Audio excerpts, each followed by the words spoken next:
Hey folks, CB3 here with your monthly market update for May. It was a good month overall, although not all stocks in the market participated as well as others. We'll get into that in detail. Stick with us. The May monthly market update starts now.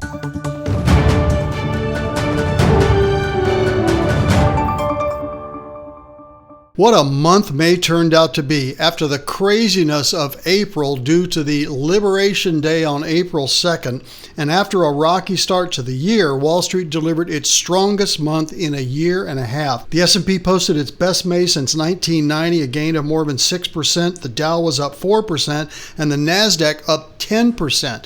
And yet many people did not participate in this for reasons I'll get into later in this program. But nonetheless, it's still very positive for the market that May looks like the bottom is in for this correction. At one point, the S&P was down 21% intraday, although it never closed technically in a bear market. But we have seen that become history now. In my opinion, Nvidia was the standout for the month, jumping 23% in May. Nvidia is a strong tech stock, and many people value it as the most important stock in the world. Despite some mid-month volatility, and thanks to this renewed tariff headline noise and a brief flare-up in U.S.-China trade tensions, the market just kept shrugging off the noise, and that's good for us as investors.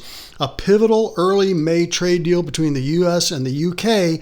raised hopes that further trade relief is in sight. Even as President Trump's administration announced plans to tighten technology restrictions on China, I think you're going to see other countries in Europe come to the table. Worth noting though, May was blockbuster. The S&P is basically flat for the year as opposed to down. So make no mistake about it, May has put the market back on a solid track and restored investor confidence. What's driving it? Tech leadership. I just mentioned Nvidia and other tech stocks. Tariff relief hopes. The market participants are seeing that this tariff war is gradually smoothing out and may come to an end, especially if Xi Jinping is losing control as the premier of China. Expect to see him out of office by the end of the summer. Solid earnings are coming in as we finish the first quarter earnings report, and we'll be starting the earnings reports in just a month for the second quarter. And resilient consumer spending. That is always key, folks. As you know from my broadcasts, 2/3 of the U.S. economy is driven by the U.S. consumer. And the consumer continues to spend. So looking ahead to June, we're probably not going to be able to duplicate that performance that we had in May this month. The S&P has averaged a return of about 0.6% in June over the past 5 decades, with gains 2/3 of the time. So that means 2 out of 3 years May is higher, and that's good. Seasonality suggests we might be entering a digestive period, but again, I think that's more tariff influence than seasonality at this point. So what we're watching this month, tariffs and trade policy, economic data, valuations. The S&P is still trading at a forward PE of around 21, so expectations are high that earnings reports are going to continue to come in strong. And obviously tech momentum has to continue because so much of the market relies on these huge trillion-dollar tech companies to pull the S&P along.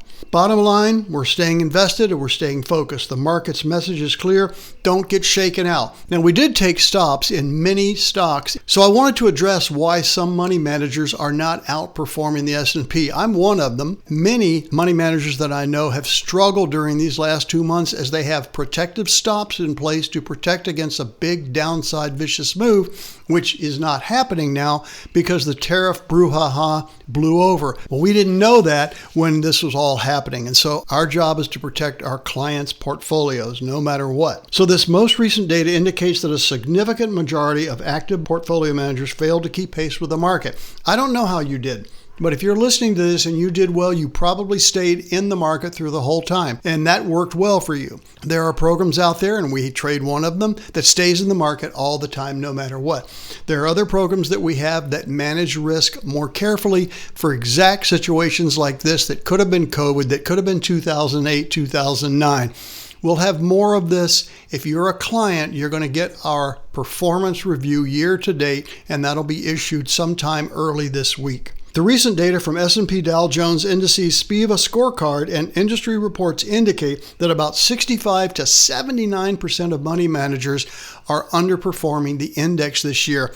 Again, if you're willing to stay in during these volatile times and have the tenacity to realize that one of these days this could drop to a 45 to 50% pullback, just like 2008, 2009, or even a 34% pullback like we had during COVID, you should stay fully invested. But again, many money managers that are actively managing for risk don't want to see that big a downturn. So this is one of those confounding times in U.S. market history. It happened in COVID when everything came back, and it looks like here now the market is in pretty good shape to continue an upward move. Looking ahead, I think the opportunities for June are strong and even better through the rest of the year, especially if some big trade deals get done with major countries like France, like Canada, like Mexico, certainly even China, but there are others that could participate. Switzerland with their drug deals, bringing pharmaceuticals here with manufacturing to happen on U.S. shores.